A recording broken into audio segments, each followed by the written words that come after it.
안녕하십니까, 여러분. 장애인 복지 시간입니다. 반가우시죠? 저도 반갑습니다. 자, 수어 통역사 필기 시험을 대비하기 위해서 장애인 복지 공부 저랑 지금 함께 하고 계시는데요.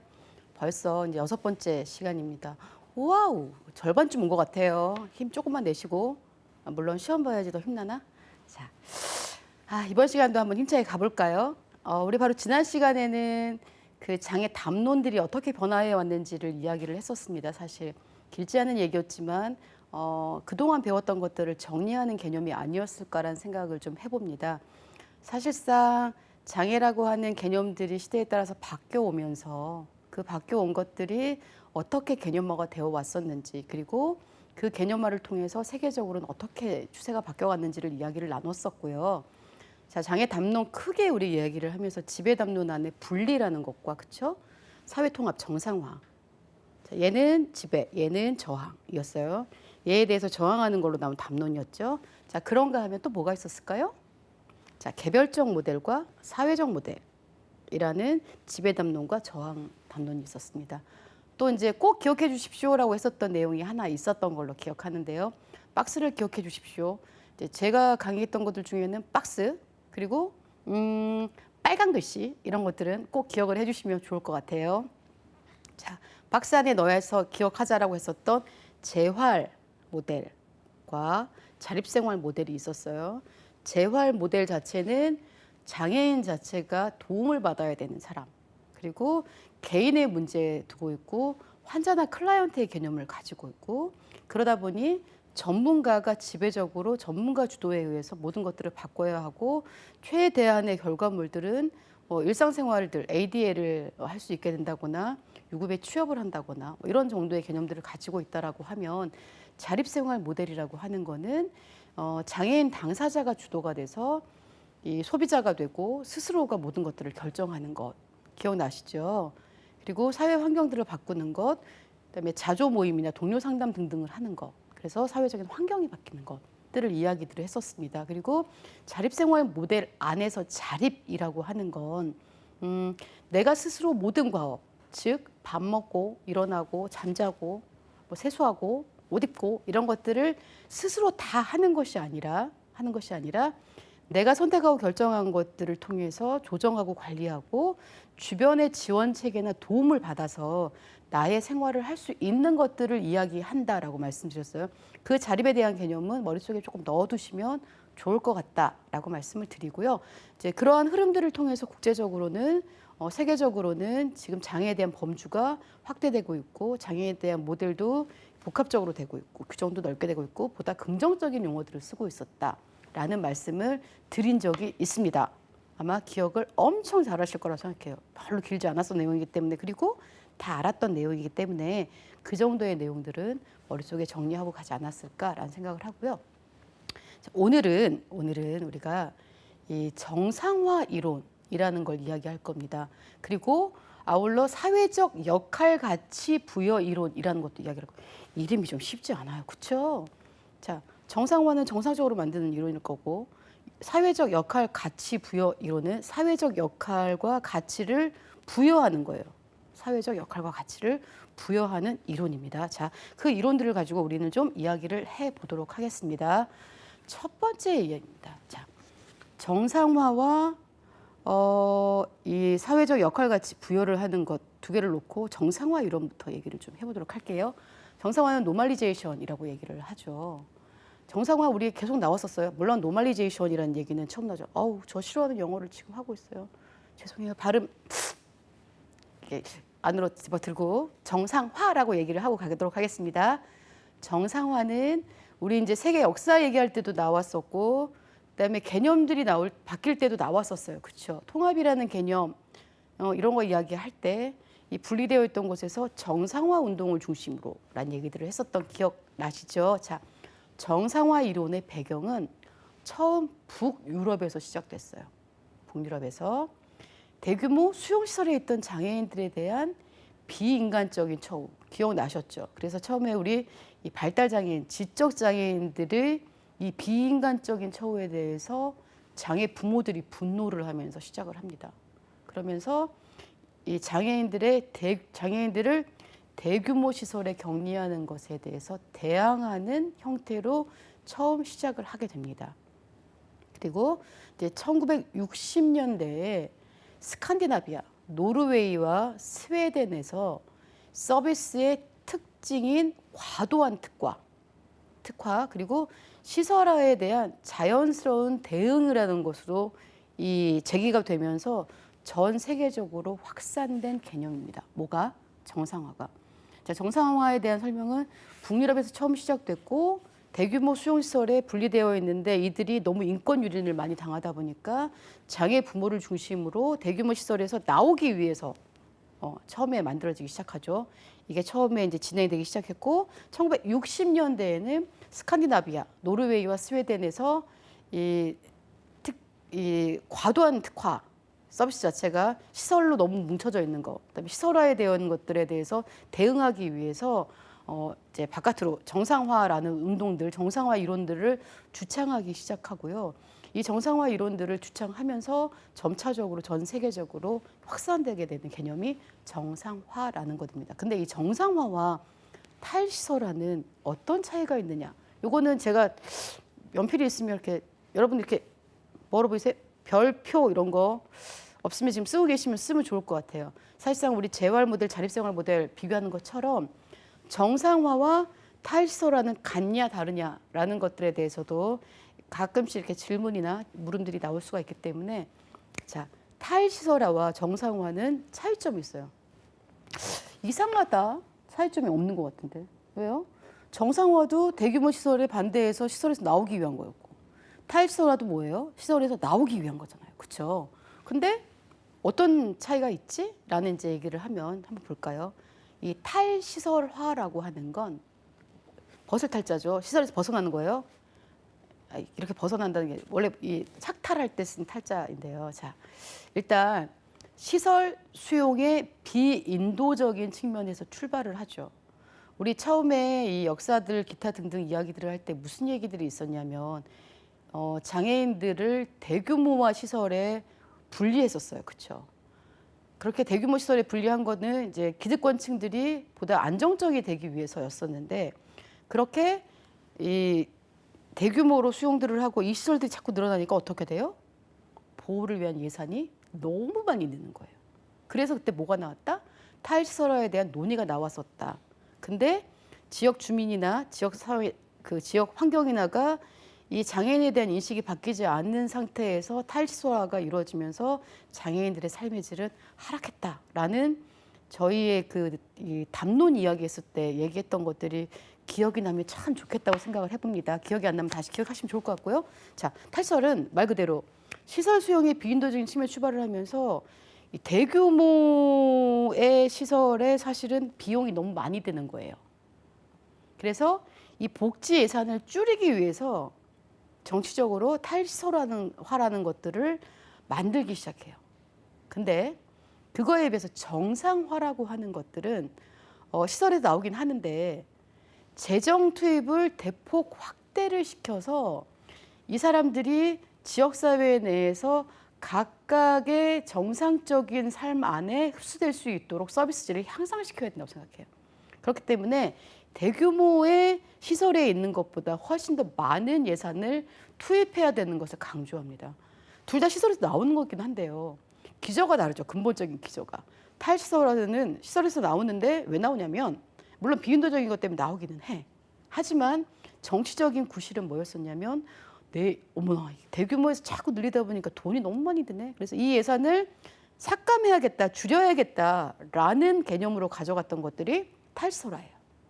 그런 거에 비해서 정상화는 똑같이 지금 이 시설에서 나오고 비인간적인 측면에서 나오고 지역사회에서 같이 살자라는 개념을 가지고 있긴 하지만 이 정상화를 위해서는 보다 많은 예산이 투입되고 이 사람의 서비스 질이 높아져야 된다라는 개념에 완전히 다른 지향점을 가지고 있다라는 거 기억해 주시면 좋을 것 같아요. 이해하셨죠, 별표? 자, 정상화랑 관련해서 뱅크 앤 미켈센의 주장이 좀 나옵니다. 정상화랑 관련해서는 지금 한두 분 세 분 정도의 사람들이 이제 주장을 하고 있는 것들인데요. 이제 첫 번째 주장했었던 사람인데요. 뱅크 미켈스는 뭐라고 얘기를 하냐면 지적 장애인도 장애가 없는 시민들처럼 동일한 삶과 권리를 경험하도록 인정받는 완전히 가치가 있는 사람이다. 있는 시민이다라고 주장을 합니다. 정상화를 주장하는 이제 처음의 얘기들이에요. 이 뱅크 미켈센이 얘기를 했던 거는 지적 장애인을 중심으로 가지고 왔죠. 그리고 정상화 원리 그 자체는 장애인도 비장애인과 같은 권리와 의무를 가져야 한다고 하는 것 외에는 어떠한 표현도 추가하지 않는다. 여러분 제가 사실 앞에 강의까지는 뭐뭐 한다, 뭐뭐 아니다 아니고 중간에 이렇게 말들을 다 끊었었어요. 그렇죠? 근데 지금 이번 강의 때는 주장들에서는 전부 다 따옴표나 뭐뭐 이다까지의 글자들을 다 가지고 왔습니다. 여러분들 있는 그대로를 보시는 게 훨씬 나을 것 같아서 그대로 가져왔으니까 한 번쯤 처음부터 끝까지를 읽어봐 주시면 좋을 것 같아요. 그리고 정상화는 지적장애인, 뭐 정신장애인을 이른바 비장애인으로 만드는 것이 목표가 아니라 거슬러 가야 된대요. 목표가 아니라 그들이 가지고 있는 장애를 함께 수용하는 것으로 이들에게 정상적인 생활 조건을 제공하는 것을 말한다. 자, 우리가 그동안 봐왔었던 것들은 최대한 장애인들을 재활 또는 개별적인 부분에 있어서 손상을 치료, 회복시켜서 기능을 이렇게 위로 끌어올리는 것들이었어요. 근데 이 정상화라고 하는 것들은 지적장애인들이 다른 사람들과 동일한 경험과 동일한 인정을 받도록 하는 가치를 가지면서 그렇다고 해서 이 지적장애인들이 비장애인이 되는 게 아니에요. 지적장애인들의 지능이 75였다가 100이 되는 건 아니죠. 자, 이른바 비장애인으로 만드는 것이 목표가 아니에요. 다만 이 정상화를 통해서 이들이 가지고 있는 장애를 다른 사람들도 함께 수용하는 거죠. 그래서 이들에게 정상적인 생활 조건을 제공하는 것을 말한다라고 1976년에 뱅크 미켈센이 정상화 이론을 얘기하면서 주장을 한 바가 있습니다. 자, 그리고 이제 지적 장애인에게 주거, 교육, 일, 여가 등을 포함하여 다른 모든 시민들이 가지고 있는 인간의 기본권을 제공하는 것을 의미한다. 뭐가? 정상화가. 지금 우리가 얘기하고 있는 건 정상화 이론입니다. 뱅크 미켈센이 얘기했었던 정상화에 대한 얘기들을 하고 있어요. 지적장애인을 비장애인으로 만드는 것이 아니다라는 얘기와 지적장애인에게 모든 시민들이 가지고 있는 인간의 기본권을 제공하는 것을 의미한다. 자, 평등의 관점이 인정되지 않으면 단순한 감상적 동정이나 과보호의 이론, 또 집단 차별이나 다른 더 심한 것으로 끝이 나게 될 위험이 있다. 이 정상화 자체에 대해서 평등의 관점으로 바라보지 않으면 그냥 지적장애인들을 역시 동정하고 과보호하고 나름대로 차별하고 뭐 이렇게 되는 것으로 끝날 수 있기 때문에 모든 사람은 기본적으로 평등하다. 너와 나 평등하고 모든 기본권들을 제공받아야 된다는 것으로 가져가야 된다라고 하는 게 뱅크 미켈센이 주장하는 정상화 이론이었다라고 기억을 좀 해주시면 좋을 것 같습니다. 자, 그런가 하면 우리는 보통 정상화하면 이 니르제의 주장을 더 많이 이야기를 하고 있죠. 근데 이제 니르제보다 먼저 이 뱅크 미켈센이 얘기들을 했었었죠.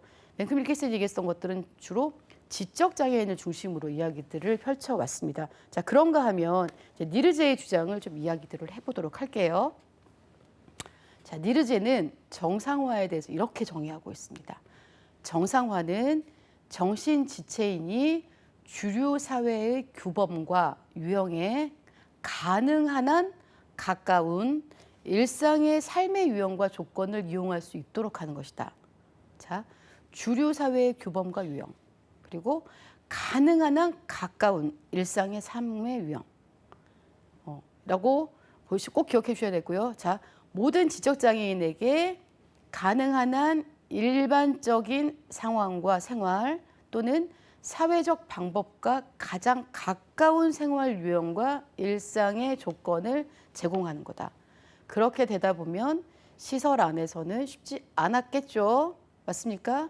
자, 기본적으로 정상화라고 하는 것들은 보편적인 사람들, 다른 모든 사람들이 하고 있는 것들과 똑같이 제공받고 똑같이 살아야 된다라는 것들을 주장하고 있는 것입니다. 니르제가 주장했었던 이제 정상화 원리의 함의를 좀 볼까요? 니르제는 정상화는 이거다라고 이야기를 합니다. 자, 정상화의 개념에서 보면 지적 장애인에게 하루의 정상 리듬을 의미한다. 자, 여러분 몇 시에 일어나세요? 아, 1시? 예. 저희 집에 있는 아이들도 1시에 일어나긴 해요. 저는 몇 시에 일어나냐? 6시. 7시 반이면 이제 출근을 해야 되니까. 자, 이렇게 되면 정상의 개념이 좀 애매해지긴 한데, 우린 보통, 아침에 7시에서 8시 사이 일어나서 아침을 먹고, 출근해서 9시부터 일을 해서, 저녁 6시까지 정도 일을 하고, 퇴근을 해서 저녁을 먹고, 뭐 10시에서 11시 사이에 잠을 자고, 이런 보통 기본적인 정상의 리듬, 생활 패턴들을 가지고 있죠. 그래서 지적장애인들도 똑같이 이 하루의 패턴들의 정상 리듬을 가지고 있는 것이 정상화다라고 얘기를 합니다. 또한 정상화는 삶의 정상적인 규칙을 의미한다. 살아가면서 우리가 지켜야 되는 모든 것들과 일맥상통한다라고 지금 얘기를 하고 있고요. 또한 정상화는 명절과 휴가가 있는 1년의 정상 리듬을 경험하는 것을 의미한다. 자, 지적장애인도 똑같이 우리는 연초에 아니지 연말에 달력을 받으면 제일 먼저 뭐 해요? 뭐 물론 저야 제 생일이 언제인지 확인해요. 그리고 저희 가족들 생일이 언제인지 확인하고 그 다음에 확인하는 거. 그쵸. 내년에는 공휴일이 몇 개지? 이런 거 확인해요. 그리고 쭉 붙어서 쉴 수 있는 게 몇 개지? 뭐 이런 거 확인하잖아요. 그쵸? 안 그런 사람 있으세요? 없을걸. 많은 사람들이 달력을 보고 있으면 그거 보고 있더라고요. 자, 마찬가지. 명절, 휴가, 기타 등등, 이 쉬는 날, 뭐 이런 것들의 정상적인 리듬을 경험하는 것을 정상화라고 얘기를 해요. 우리가 가만히 생각해 보면 당연한 거잖아요. 그렇죠? 근데 이런 게 왜 나왔을까요? 장애인들, 특히 이제 이 지적장애인들 별도로 분리되어 있으면서 대규모 시설 안에서는 이런 것들이 하나도 이루어지지 않았었다라는 것을 또 깔고 있는 거죠. 그렇죠? 자, 그리고 계속 볼까요? 정상화는 생애의 정상 발달 경험을 할 기회를 의미한다. 우리 왜 이렇게 아동 유아기, 영아기, 유아기 뭐라죠? 그다음에 아동기, 청소년기, 장년기 각각들마다 놓고 이 생애 주기별에 발달해야 될 경험들이 있고 왜 처음에는 또래 집단과 놀아야 되고 그러다가 또 이성 집단을 만나야 되고 그렇죠. 그리고 일정 나이가 되면 초등학교, 중학교, 고등학교를 가야 되고 그리고 이 결혼이란 것들을 하고 직장 생활을 하고 이러한 것들이 생애에서 기본적으로 모든 사람들이 가지고 있는 보편적인 발달의 경험들이죠. 물론 뭐 나 결혼 안 했다. 요즘에는 이제 그게 경험을 굳이 안 해도 된다고 생각하는 사람들도 있으니까. 하지만 이 생애에 뭐 0세부터 100세까지 산다라고 하면 그 정상적인 발달의 경험을 해야 된다. 그러니까 여성 장애인분들, 특히 여성인 지적 장애인분들이 요즘에 여자애들 중학생만 돼도 화장 다 하잖아요. 그렇죠? 근데 이제 물론 이제 저처럼 나이가 들면서 화장 안 하는 사람도 생기긴 하지만 이제 이 지적 장애인 분들이 20살 뭐 한참 꽃다육게 예쁠 때 화장하는 법들을 제대로 배우느냐라는 부분들도 고민해봐야 되는 거죠. 그래서 정상적인 발달 경험을 할 기회를 갖기 위해서 그런 것들도 해주는 것들이 필요하다는 얘기. 그리고 정상화는 지적 장애인의 선택, 희망, 욕구를 가능한 한 고려해야 하며 존중해야 되는 것들을 의미한다. 즉 소비자, 내가 선택하는 거. 그리고 정상화는 양성의 세계에 사는 것을 의미한다. 저거는 아마 해석의 문제겠죠. 남녀가 다 같이 사는 세계를 얘기하는 거예요. 왜 이 지적장애인 여성들은 한동안 불임 수술을 엄청 받았었죠. 남녀가 함께하지 않아야 된다 뭐 이런 뜻 때문에. 그래서 정상화는 양성의 세계, 다 같이 사는 세상들을 의미한다라는 개념들을 가지고 있고요. 또 지적 장애인들이 가능한 한 정상과 가까운 생활 방식을 얻도록 하기 위해 필수적인 것들은 정상의 경제적 기준을 적용해야 된다. 지적장애인도 똑같이 돈 벌어야 된다는 거죠. 그리고 정상화 원리에서 병원, 학교, 공동생활과정, 우리 그룹홈이라고 얘기하죠. 뭐 호스텔, 그다음에 하숙 등 물리적 시설의 기준은 일반 시민을 위한 동일한 류의 시설과 똑같아야 된다는 거예요. 시설의 크기가 굳이 너무 크지 않아도 돼요. 그래서 예전에 대규모 시설들이 지금은 그룹홈이나 그러니까 별도의 그냥 가정으로 꾸렸잖아요. 그렇죠? 그리고 즉 시설의 크기가 사회에서 정상적인 것과 일치하여야 하며 시설의 위치도 고립된 환경에 있지 않도록 해야 한다. 그래서 지역사회 내에는 아파트 하나를 빌려서 그룹홈을 만든다거나 기타 등등들의 이제 한참 붐처럼 일었었죠. 기억은 안 날 수 있겠다. 그랬었습니다. 처음에 대규모 시설들은 어디에 있었어요? 왜 사회복지 시설들이 만들어지면 지역 주민들이 정말 데모했죠. 데모. 현수 막 피켓 막 그리고 땅값 떨어진다. 무슨 님비 현상이 어떻고 뭐 땅값 떨어지게 무슨 사회복지 시설 이게 웬 말이냐 이런 거 요즘도 있나요? 제가 한 20년 전에만 해도 있었던 것 같아요. 그래서 시설들은 대부분 물 좋고 산 좋고 경치 좋은 곳들이 있었어요. 그렇죠? 지역 주민들과 어울리지 않게. 와, 그들 건강하게 살라고? 뭐 요즘에는 그런 데 가려면 비싸겠죠. 그때는 지역사회 안에서 가치 있는 것들에 대해서 거부감들이 너무 심해서. 그래서 정상화 이론들이 주장될 때는 가능한 한 지역사회 내에 고립되지 않은 환경 내에서 또 이 크기도 지역사회 일반 사람들이 사는 것과 똑같은 것들로 정리가 되어야 정상화이다라고 얘기들을 했었습니다. 자, 정상화의 이제 얘기들을 가면서 우리가 이제 사회적 역할가치 부여 이론을 좀 얘기를 해볼게요. 사회적 역할가치 부여 이론이라고 하는 건 일단 울펜스버거를 기억하셔야 됩니다. SRV라고 그냥 기억을 하셔도 상관없는데 가끔씩 풀어서 나오는 경우들이 있어요. 저희는 옛날에 배울 때는 SRV 이렇게 얘기했어요. 왜냐하면 사회적 역할 가치 부여 이론 너무 길어서 그렇게 했었는데 SRV라고 얘기를 이제 보통 얘기를 했었고요. 울펜스버그가 1970년 전후로 해서 덴마크랑 스웨덴을 방문을 했대요. 그러면서 정상화 원리의 이론과 실천을 미국에 소개를 하게 됩니다. 아까 1960년대 이 스웨덴, 뭐 노르웨이 이런 데서 정상화 이론들이 나오기 시작했잖아요, 그렇죠? 근데 이제 1970년 전후로 이 울펜스버그가 거길 다녀왔어요. 다녀오면서 정상화 이론이라는 것들을 가지고 와서 이제 미국에 소개를 해요. 그러면서 1979년에 정상화의 원리의 중점을 사실은 정상화는 정상이 아니면 정상에서 벗어난 것을 일탈이라고 봐요. 정상이 아니면 일탈이라고 보는데 이 개념이 아니라 사회적으로 가치가 절하되는 거다라는 개념으로 보는 거예요. 정상화 개념은 말 자체가 어려운데 좀 더 쉽게 얘기를 하면 이런 얘기예요. 긍정적인 사회적 역할이 사회적 가치 절하에 대항하는 근본이 된다. 뒤집어 말하면 사회적으로 가치가 절하된 사람이 있으면 이 사람에게 긍정적인 사회적 역할을 부여해주면 가치가 올라간다는 얘기예요. 자, 다시 좀 들어가 볼게요. 1983년에는 이 정상화라는 용어 대신에 가치 절하의 위험이 있는 사람들이 사회적 역할을 개선하기 위한 체계를 의미하는 용어로 불어인 볼라리제이션 이렇게 읽어있는데 제가 불어를 잘 몰라서 긍정적 가치 부여라는 용어를 사용할 것들을 제안을 하게 된대요. 그러면서 정상화 원리의 연결로서 사회적 역할 가치 부여 이론이라는 것들을 정립합니다. 자, 정상화랑 사회적 역할 가치 부여 이론이 뭐가 차이가 있지라는 거에 이제 앞서서 사실상 정상화를 울펜스버거가 가지고 와서 미국식으로 가져온 것들이 사회적 역할 가치 부여 이론 SRV이다. 물론 처음에 이 북유럽과 덴마크, 스웨덴, 노르웨이에서 만들어졌었던 정상화의 개념들을 조금 더 다르게 가지고 왔죠.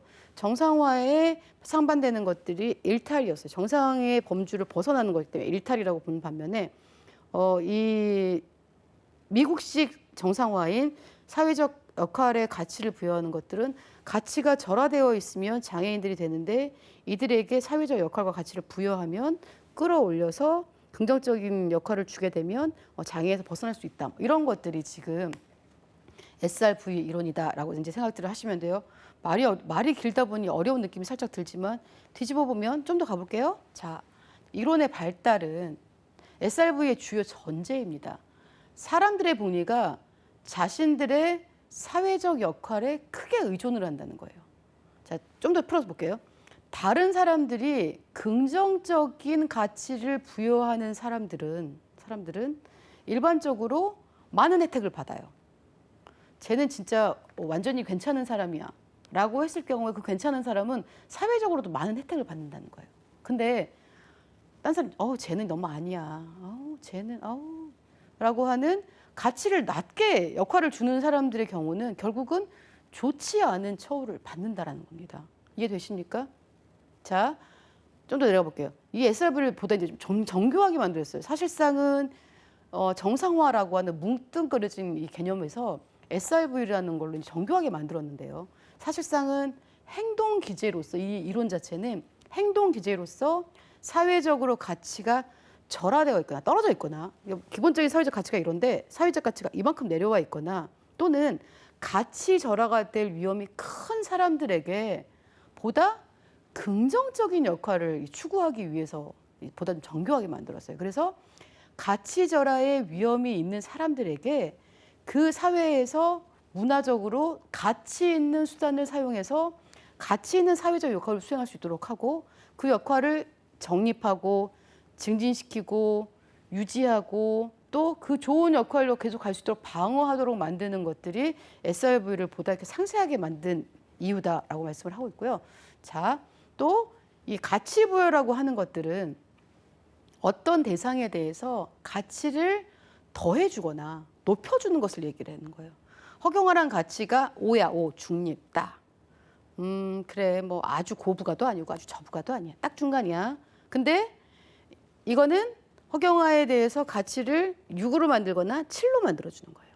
그렇죠? SRV 맥락에서는 가치 부여는 이 관심 대상의 사회적 역할의 가치를 높이는 것을 이야기를 합니다. 자, 그러면서 이제 이 정교하게 만들었다고 했죠. 가치 절하를 극복하는 방법은 그럼 뭐냐라는 얘기를 합니다. 개인의 능력을 향상시키는 방법이죠. 첫 번째는. 그래야 내 능력이 향상되면 가치가 올라가겠죠. 그래서 가치 절하를 일으키는 사회적 이미지와 환경을 개선하는 것도 역시 그 방법이겠죠. 맞아요? 자, 가치 절하를 해요. 장애인이 되면서 가치가 절하됐어. 그러니까 내 가치를 올리기 위해서 내 능력을 끌어올리면 돼. 그래서 우리 보통 나 중졸인데 검정고시 봐서 대학 가죠. 그렇게 해서 내가 대졸이야 라고 하는 만큼 능력을 향상시키는 방법이 있죠. 자, 그 다음에 나를 가치절하시키는 사회적인 이미지나 환경을, 주변의 환경을 개선해 주는 것도 방법이에요. 근데 이 SRV에서 얘기하는 것들은 가치 있는 사회적 역할을 위해서는 이미지를 개선해 주는 것도 능력을 향상하는 것만큼 중요하다라고 이야기들을 하고 있습니다. 자, 이 SRV는 가치 절하가 되어 있거나 그럴 위험이 있는 사람에게 공식적, 비공식적 서비스 관계들을 설계하고 만들기 위한 경험적인 지식에 대한 관계를 만들어주는 이론입니다. 자, SRV는 계속 SRV 얘기하고 있어요. SRV 이 덴마크, 노르웨이에서 이렇게 쭉 건너와서 1979년도에 미국에서 울펜스버그가 사회적 역할 가치 부여 이론이라는 미국식 정상화 이론으로 만든 SRV 이론을 이야기하고 있습니다. 자, SRV는 가치 절하되었기 때문에 약해진 사람들에게 사회적, 심리적 상처가 가해져서 그들의 삶을 규정하고 있고, 그렇죠?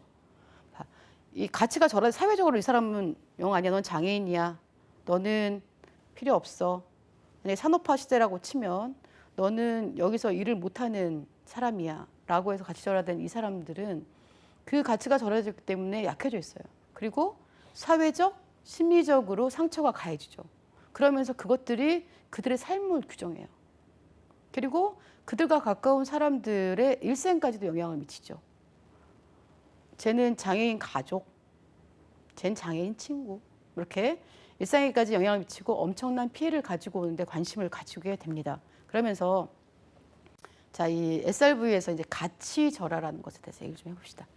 특정한 특성과 정체성이 있는 사람들에 대해 나타나는 사회적인 특징들을 가치라고 얘기해요. 그래서 이런 특징들이 있는데 이 특징에 대한 결과로 다양한 형태로 상처를 입는 것이 가치절하된 사람들의 공통적이고 일반적이고 일생 동안에 지속되는 경험이 된다는 거예요.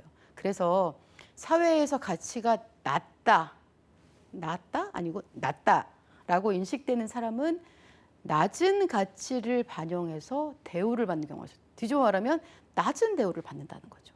자, 가치절하된 사람들은 거부되고 분리되고 배제되고 가치 있는 사람들이 당연한 것으로 받아들이는 지적 관계나 존중이나 자립을 박탈당하게 되죠. 그리고 가치 있는 사람들과의 활동에 참여할 수 없게 됩니다. 자, 우리 지금 뭐 가치절하 기타 등등을 위해서 되게 어려운데요. 자, 한번 시대를 다시 좀 흘러가 봅시다. 우리가 장애라고 하는 것들은 시대와 사회의 이 문화, 상황, 역사에 따라서 정의가 되어져 왔어요. 그렇죠? 그래서 만약에 전쟁 이후에 이 장애인들은 인정을 받아서 사회적으로 그렇죠. 도와줘야 되는 사람. 근데 이 종교적인 관점으로 봤을 때 이 장애인은 어떻게 봤죠? 벌 받은 사람, 저주받은 사람. 그러면 그 사람 옆에는 가지 말아야 되는 사람. 맞습니까? 그렇게 받았었어요. 그리고 산업화 들어가면서 봐요. 산업화에서 처음에 장애인들은 일할 수 없는 존재, 필요 없는 존재. 또 질환원들이 사회에 팽배했을 경우에 이 사회가 그들을 봤을 때의 모습은 뭐냐면 이 우생학이라고 하는 가치를 놓고 얘네들은 열성인 존재, 가치 자체가 낮은 사람. 그러다 보니 사회적으로 거부되고 분리되고 배제되고, 그렇죠? 전반적인 것들 안에서 함께 참여할 수 없게 되는 상황들이 발생들을 한다라는 거죠. 자, 이런 가치절하가 어떤 부정적인 결과를 가져오냐? 뭐 설명 안 해도 돼요, 사실은. 첫째는 가치절하된 사람들은 함부로 대우를 받죠. 보통 우리 그러면 안 되는데 이제 우리는 요즘에는 인권 존중 계속 얘기하죠. 그래서 장애인의 인권도 얘기를 계속 하고 있는데 장애인들에게도 가치가 절하되면서 함부로 하는 경우 되게 많았었죠, 사실. 그래서 함부로 대우하게 되고 우리 노숙인 이런 분들도 사실상 썩 좋게 보지 않는 상황들이 있으면서 그들을 함부로 대우받는 경우들도 없지 않아 우리 있어요, 그렇죠? 자, 가치절하가 가지고 오는 부정적인 결과는 가치절하를 받은 사람은 함부로 대우하게 되는 경향들이 있고, 둘째, 가치절하된 사람이나 집단의 부정적인 사회적 역할에 대한 인식이 고착돼요. 그 사람이나 그 사람이 속한 집단의 부정적인 사회적 인식, 사회적 역할 자체가 고착이 되죠.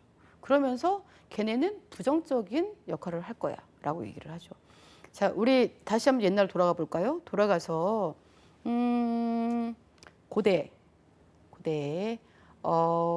장애인들이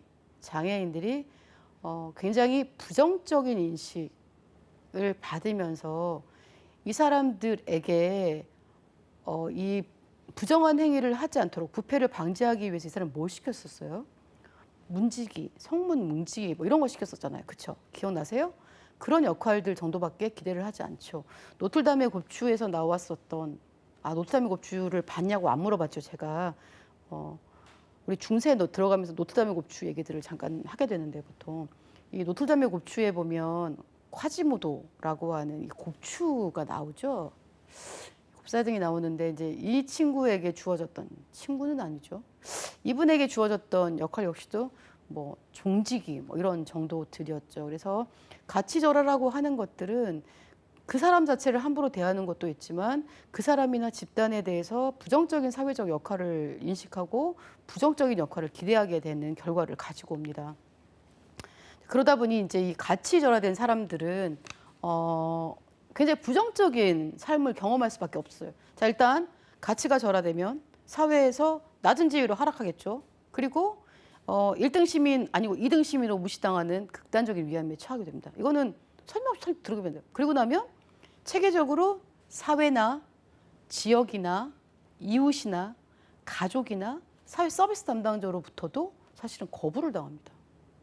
거부를 당해요.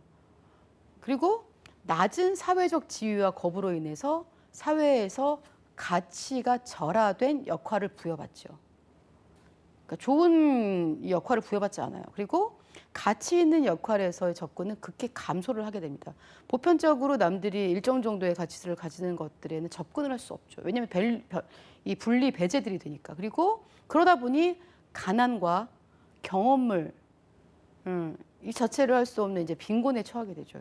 가난하고 경험도 빈곤해지고, 그리고 가치 체계나 영적 생활에 대한 지식이나 참여에서도 배제가 됩니다. 그렇죠. 우리 저거 왜 그러지? 요즘에는 이 종교 활동, 기타 등등 영적 세계에 가면 그런 사람들 많잖아. 그러니까 요즘 얘기죠. 요즘 얘기. 우리는 지금 옛날 얘기하고 있어요, 여러분. 이 장애인 복지 안에 들어오는 이론들 얘기하면서 이러한 것들이 만들어지면서 지금의 환경들로 바뀌어졌다는 걸 기억하셔야 돼요. 어머, 지금은 안 그래. 이런 거 안 돼요.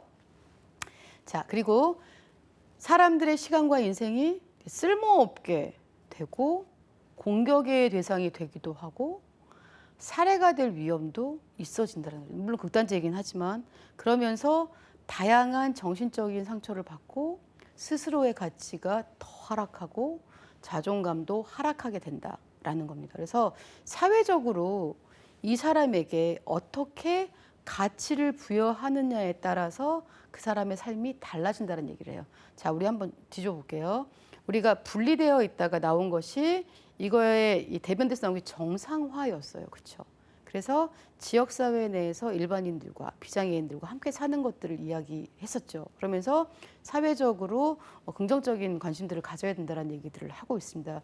이 사회적 역할가치 부여 이론 역시 정상화에서 나온 미국식 정상화 개념인 거고, 뒤집어 보면 지역사회나 기타 등등이 나를 어떻게 가치화하느냐에 따라서 내 삶이 달라진다라는 얘기들을 하고 있는 겁니다. 자, 가치 있는 사회적 역할을 이제 부여를 하는 건데요. 우리 지금 이 무슨 얘기 했었냐면 이 SRV 이론을 보다 정교하게 만들었다고 얘기했어요. 정상화라고 하는 뭉뚱그려진 개념으로 정상적인 리듬에서 정상적으로 살아야 된다라는 개념이 아니라 여기는 보다 정교하게 사회적 역할을 어떤 거로 보고 어떻게 사회적 역할을 부여해야 되느냐만큼 되게 정교하게 만들었어요. 자, 볼게요. 자, 먼저 사회적 역할은 사회적으로 정의되고 한 사회 내에서 널리 이해되고 인식되며 사회 체계 내에서 특정 지위를 차지하는 사람들에게 특징적이거나 기대되는 행위, 기능, 관계, 특권, 의무, 책임 이런 것들을 사회적 역할이라고 얘기를 한다. 그래서 이제 여기 안에서는 8개의 역할로 분류들을 좀 하고 있어요. 그래서 관계, 주거, 경제적 생산성과 직업, 그리고 교육, 여가 스포츠, 그다음에 오락, 지역사회, 시민 정체성과 참여, 그다음에 종교 및 윤리적 신념과 실천, 그다음에 문화 이렇게 해서 8개의 영역들로 역할들이 분리가 된다라고 이제 크게 한번 정리들을 해본 거고 SRV에서는 이 각각의 영역에는 긍정적인 역할과 부정적인 역할들이 있다라고 이제 설명을 하고 있습니다. 예를 들어서 경제적 생산성과 직업이라는 영역에 가면 기술자, 근로자라는 개념이 나올 수 있죠. 그런가 하면 게으름뱅이, 백수 일하는 사람의 부정적인 역할을 받게 되는 거죠. 자, 우리 산업화 시대에 넘어가면 장애인들은 기술자, 근로자? 안 되겠죠. 그러면 게으름뱅이, 백수라는 그러한 부정적인 역할로 인식될 수밖에 있다, 없다? 있다. 자, 넘어가 볼게요. 자, 이런 사회적 역할이 중요한 이유가 뭐냐? 가치 있는 사회적 역할을 부여해야 되는데 역할은 다른 사람들과 비교하는 거고 한 사회에서 어떤 위치를 부여받느냐에 따라서 사람들이 이 세상에서 자신을 규정하고 위치를 정하게 만드는 겁니다. 그렇죠? 말이 겁나 어렵지만 다 아는 말. 사람의 역할은 삶의 모든 측면에 영향을 끼칩니다. 그렇죠? 그래서 제 역할은 지금은 여러분들께 강의를 해드린 강사의 역할 잘해야 할 텐데 집에 가면 아이들의 엄마의 역할, 그렇죠? 직장에 가면 저희 직원들의 상사의 역할, 또 뭐가 있을까요? 친구들한테 가면 친구의 역할, 또 후배들에게는 좋은 선배의 역할, 이런 등등의 역할들이 나오는데 삶의 모든 영향을 미칠 수밖에 없죠. 높은 가치를 부여받는 역할이 클수록 다른 사람들이 그 사람을 부정적인 역할이나 성격이나 행위 등을 참아줄 가능성이 더 높아요. 저 사람 교수래. 물론 교수가 정말 나쁜 짓을 하면 교수가 그럴 수 있어라고 하지만 에이 설마 그러겠어 교수인데 라고 참아줄 수 있는 가능성이 높아져요. 그리고 부정적인 것도 그렇게 나쁘게 보지 않아. 근데 부정적인 경우들은 그 반대겠죠. 적어도 확률적, 장기적으로 사회는 가치 있는 역할을 수행하고 있는 사람들에게 보다 좋은 것들을 많이 준다. 그리고 가치절하다는 사람들에게는 보다 나쁜 것들을 제공하기 때문에 사회적 역할로는 좋은 사회적 역할을 부여받는 것이 필요하다. 그래서 가치 있는 사회적 역할을 부여해야 된다라고 지금 얘기를 하고 있어요. 그 부여된 역할에 따라서 그렇지 않더라도 그렇게 보게 되는 경향들이 생긴다라는 얘기들을 지금 하고 있는 거고요. 자, 이 가치 있는 사회적 역할을 부여하기 위해서 이제 마음의 영상 메시지 우리가 투영하는 거라는 걸 이제 하고 있는 이 마음의 영상이라는 것들이 SRV에서 굉장히 중요한 역할을 수행을 하게 되는데 그런 거예요. 왜 우리가 사람을 놓고 떠올리잖아요. 이렇게 마음으로 그 사람은 어떤 사람이지? 라고 떠오르는 것 자체라고 생각을 하시면 돼요. 이 떠오르는 게 중요한 역할들을 수행하는데요. 자, 사람에 대해 전달되는 영상은 역할 메시지, 가치 메시지를 전달하게 되고요. 또 역할이라고 하는 것들은 이 영상, 생각하는 것과 가치 메시지를 함께 전달할 수 있습니다. 또 긍정적인 영상을 연결하게 되면 그 사람이 보다 긍정적으로 그리고 긍정적인 역할을 부여하게 되는 반면에 부정적인 영상은 그 사람의 가치를 절하시키고 부정적인 역할을 하죠. 그래서 우리는 이걸 뒤에서 이런 얘기도 합니다. 보기 전에 선입견 갖지 마라 라는 얘기 하죠. 내 마음속에 부정적으로 알지 못하면서 영상을 가지고 가면 그 사람은 어떻게 보여요? 부정적으로 보여요. 그렇죠? 그것들 가지 말라는 것과 똑같다라고 생각을 해주시면 좋을 것 같고요. 자, 이제 가치 있는 사회적 역할을 부여하기 위해서 가치가 부여된 영상 메시지나 역할 메시지나 사람들에 대한 기대를 어떻게 전달을 할 거냐라는 방법에 대해서 이제 몇 가지를 얘기하고 있어요.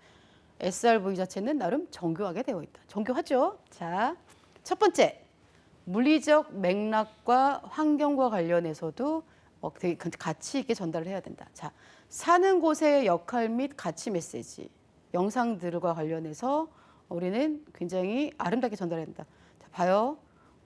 판자촌에 살고 있어요, 저는. 아니, 저는 은평구에 살고 있는데요. 제 직장이 지금 송파예요.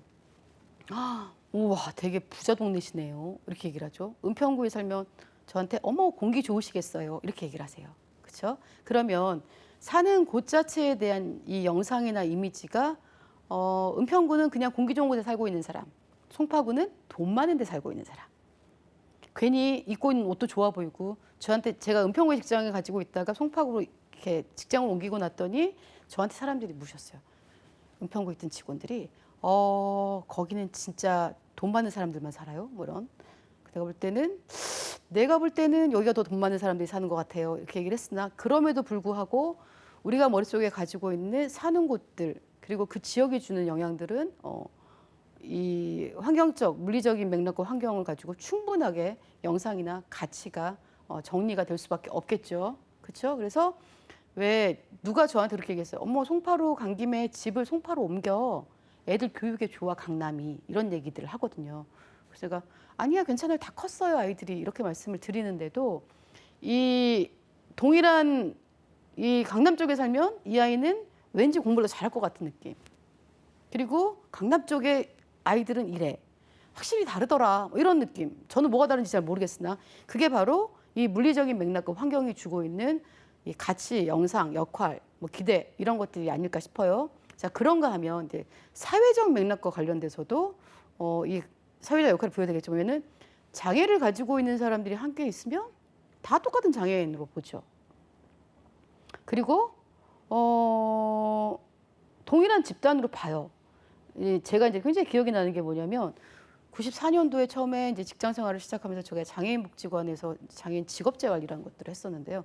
그때만 해도 이 장애인에 대한 인식 자체가 사회적으로 좋지 않았어요. 그래서 제가 이제 장애인을 취업시키기 위해서 업체들을 찾아다니고 얘기를 하면 나중에 같이 그 친구들이 이제 직업이 익숙해질 때까지 함께 그 공장에서 일을 하고 뭐 이런 것들을 했었는데 거기서 저한테 뭐라고 물으셨냐면 선생님도 고등학교 나왔어요? 뭐 이렇게 물으시는. 그래서 제가 웃으면서 저 왜 그러세요? 저 석사 출신이에요. 뭐 이렇게 웃었던 기억이 없지 않아 있긴 한데요.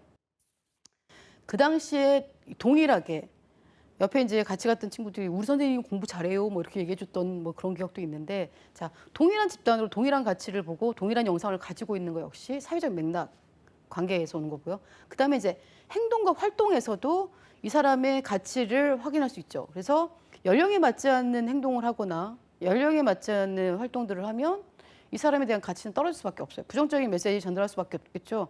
그래서 이제 지적장애인들이 보면 한참 얘기를 겉보기를 모르겠다가 얘기를 하다 보면 상황에 맞지 않은 이야기들을 해서 어머 쟤 그러네 좀 비정상적인가 봐 이런 얘기들을 하게 되죠. 장인인가 봐 뭐 이런 얘기들을 하게 되는데 그런 메시지를 전달할 수 있다라는 거고요. 자, 그다음에 사용하는 용어에서도 나의 가치가 부여돼서 나갈 수 있어요. 그렇죠? 전응아 들어본 적 있죠? 정신박약, 지진아, 바보, 등신 이런 용어들은 굉장한 부정적인 이미지와 역할을 가지고 오죠. 그리고 외모 역시 마찬가지입니다. 지적장애인인데 너무 예쁘게 화장을 하고 너무 예쁘게 옷을 입고 말도 고상하다면 그 사람들은 어떻게 생각할까요? 저 사람 장애인이야 이렇게 생각할걸요. 그리고 다양한 역할과 이미지 전달하고 재정을 조달하는 방법 역시도 가치나 역할 메시지나 사람들에 대한 기대를 전달하는 방법에 포함될 수 있다라는 얘기 이해되시죠? 그리고 말 돼요, 그렇죠? 생각해 보면 자 이제 우리는 특정 대상에게 SRV를 적용하기 위한 실천 단계로 넘어갑니다. 머릿속에 꼭 넣어두셔야 되는 거. 사실은 이거는 꼭 넣어두라고 하기보다는 적용을 해보세요라고 얘기를 해보고 싶어요. SRV 이론을 어떻게 적용을 할 거냐. 첫 번째 단계는 대상의 상처를 이해해야 합니다. 상처를 이해해야 돼요. 그렇죠? 그래서 그 사람이 지금 어떤 상태에 어떤 문제를 가지고 어떤 힘듦이 있지라는 것들을 이해를 첫 번째 단계에서는 해줘야 해요. 그리고 나면 두 번째 단계로 넘어가서는 이 사람이 이 상처로 인해서 어떤 위험 요소에 빠질 수 있지라는 것들을 파악해야 돼요. 그래서 이 가지고 있는 상처 너무 이것 때문에 힘든데 또 다른 위험들의 요소가 뭐가 있지라는 것들을 파악을 해보는 것이 필요하다라고 얘기를 하고 있고요. 그리고 나면은 현재 이 사람이 가지고 있는 역할이 뭔지를 쭉 정리해 보는 겁니다. 일단 이 사람이 문제가 뭔지 파악했어요, 그렇죠? 상처가 이런 상처, 여기가 아프고 저기가 아프고 뭐 인정받지 못하고 그래서 너무 힘들고 우울하고 그래서 이것 때문에 빠질 수 있는 위험적인 요소가 뭐가 있지, 뭐 자살을 할 수도 있고 기타 등등의 요소를 파악했어요. 그러고 나서 이 사람이 가지고 있는 현재 역할들을 정리를 쭉 해봅니다. 긍정적으로 이 사람은 어떤 엄마 역할도 가지고 있고 친구 역할도 가지고 있고 무슨 역할도 가지고 있고 직장 내에서는 이 사람에게는 동료로 이런 역할을 가지고 있고 해서 긍정적인 역할 또는 부정적으로는 이 사람이 얘는 맨날 떠들기만 해. 이 사람은 뭐 있을 때 얘기를 하지도 않아. 듣지도 않아. 그렇기 때문에 난 저 사람 얘기하지 않아. 부정적인 역할 또 애매모호한 역할, 복잡한 역할 등등의 이 사람이 가지고 있는 모든 역할들을 쭉 열거를 해보는 거죠. 그리고 이 사람이 가지고 있는 역할들의 사회적 위치가 어떤지를 설명을 하는 거예요. 그래서 현재의 위치상으로 대상자에게 보다 높은 가치를 부여하는 것들은 어떨지, 그리고 평균의 이미지는 어떤 건지, 약간 긍정적인 역할은 어떤 건지, 위치가 부정적인 건 어떤 건지 등등을 고민을 해보는 것이 필요하다는 거죠. 고민들을 해보고 나서 이제 우리가 지금 이 사람의 문제가 뭐고 이 문제 때문에 어떤 위험에 빠질 수 있고 이 사람이 지금 가지고 있는 역할들은 긍정적인 것부터 부정적인 것까지 애매모호한까지 쫙 뭐가 있고 그리고 이 사람의 사회적 위치는 어떻고 라는 것들 쭉 놓고 나면 이 사람에게 우리가 사회적 역할 가치를 부여하는 방법에 두 가지가 있었어요. 처음으로 돌아가면 뭐가 있었죠? 개인의 능력을 향상시키는 거. 기억나요? 지금 옆으로 막 열심히 들어가다 보니까 그거 잊어먹고 왔어요. 우리 SRV 처음 나올 때 이 부여하는 방법 두 가지가 있는데 개인의 능력을 향상시키는 거. 두 번째는 이미지, 환경을 향상시키는 거. 이렇게 있었죠. 근데 이미지를 개선하는 것도 능력을 향상시키는 것만큼 중요하다고 얘기를 했었어요. 자, 다섯 번째 단계는 이제 이 사람이 지금 가지고 있는 이 역할과 위치에서 이미지와 능력을 놓고 어느 것들을 향상시키는 것이 더 효과적인지를 판단을 해야겠죠. 둘 다를 향상시키면 좋겠지만 일단 이 사람이 지금 SRV의 가치가 너무 하락되어 있어요, 사실은. 그래서 이 사람에게 가치를 이렇게 높여주고 싶어. 그래서 분석을 쭉 했어. 분석하는 과정 안에 지금 이 사람의 이미지를 이 사람이 가지고 있는 가치를 높이기 위해서는 능력을 향상시키는 게 좋을까? 아니면 이미지를 향상시키는 게 좋을까?인지를 판단을 해보는 겁니다. 자, 그러고 나면 이제 여섯 번째는 가치를 부여하기를 원하거나 대상자의 이익이 되도록 변화시키기를 원하는 현재 가지고 있는 역할 또는 바람직스러운 역할이 뭔지를 찾는 거예요. 앞에서는 이제 문제를 찾았어요. 그렇죠? 이 사람이 가지고 있는 문제가 뭐지? 위험이 뭐지? 그리고 이 사람이 지금 가지고 있는 긍정적인 역할은 뭐고 부정적인 역할은 뭐고 쭉 찾았어요. 그리고 이 사람의 사회적 위치는 어떻지? 그리고 이 사람의 위치를 끌어올려서 좋게 하려면 이 위험을 없애려면 이미지를 향상시키는 게 좋을까? 능력을 향상시키는 게 좋을까까지 측정이 끝났어요. 그리고 나면 이제 가치를 부여하기를 원하는 또는 대상자의 이익이 되도록 변화하기를 원하는 것들의 역할들을 이제 찾아야 되는데요. 첫 번째는 대상자가 이미 가지고 있는 긍정적인 역할 가치를 올려주는 게 있겠죠. 이미 가지고 있어. 근데 사람이 모든 역할을 다 좋게 갖고 있지 않으니까 가지고 있는 것들 중에 우리 아까 나열 막 쭉 했어요. 긍정적인 거, 부정적인 거, 애매모호한 거, 복잡한 거. 긍정적인 역할의 가치는 올려주고 향상시켜 주는 거예요. 두 번째는 추가적인 가치 절하된 역할은 맞지 않도록 버리도록 하는 거예요. 굳이 그 역할 안 맡아도 되잖아요. 너무 가치 절하가 되어 있는 것들은 역할을 맡지 않도록 피하게 만듭니다. 그리고 세 번째는 긍정적으로 가치 있는 새로운 역할을 맡도록 하거나 이전에 갖고 있는 가치 역할들을 다시 가져올 수 있도록 해주는 거예요. 말 돼요? 그리고 네 번째는 제가 가치를 버렸네요. 현재 가치 절하된 역할로부터 대상자를 구출해내는 겁니다. 그리고 다섯 번째는 현재 가치 절하된 역할의 부정적인 특성을 감소시키는 거고요. 그렇죠? 그리고 여섯 번째로는 현재 역할을 가치가 덜 절하된 새로운 환경으로 바꿔주는 거예요. 어떻게 생각하세요? 나쁘지 않죠? 환경으로 바꿔주는 거. 그래서 그것 자체로 와 괜찮다. 이 사람 자체의 역할들을 긍정적인 역할로 올려주고 현재 이 떨어져 있는 가치를 피하도록 하고 새로운 역할들을 주고 또 이 가치절한 역할로부터 구출하고 그다음에 가치절하된 부정적인 특성을 감소시키고 그것마저도 안 되면 이 사람 자체를 가치절하된 이 가치가 덜 절하된 새로운 역할로 변경을 하는 것들이 필요하다라는 말씀을 드리고 있습니다. 자, 우리 지금 SRV 얘기하고 있죠, 여러분. 맞습니까? 정상화 이야기들을 쭉 했었고요. 정상화 이후에 SRV 얘기들을 합니다. SRV 자체가 굉장히 정교하게 되어져 있고 SRV는 가치가 절하된 사람들의 가치를 보다 긍정적인 가치로 부여함으로써 이 사람의 역할이 올라갈 수 있도록 만드는 것들이다라고 이제 기억을 좀 하시면 좋을 것 같고요. 자, 이 정상화와 SRV의 차이점과 평가를 좀 이야기를 해볼 건데요. 사실상은 정상화를 SRV가 가지고 왔어요. 그렇죠? 그렇기 때문에 SRV도 정상화의 개념을 그대로 가지고 있는 거긴 해요. 그럼에도 하나의 차이점을 찾는다라고 하면 자, 스칸디나비아식 정상화의 원리는 위험에 처한 사람을 위한 가치 있는 활동, 역할, 초점에 두고 정상적인 것이 가장 충분하다라고 보고 있어요. 맞습니까? 정상이라고 하는 맥락을 놓고 그러니까 보통 사람들이 살아가는 이 주류화된 맥락을 놓고 여기서 벗어나면 일탈이고 위험에 처한 사람들의 이 사람들이 나아지는 것들은 결국 이 틀 안에 들어있는 정상으로 들어오는 것. 그렇죠? 정상적인 것이 가장 충분하다라고 보는 건데요.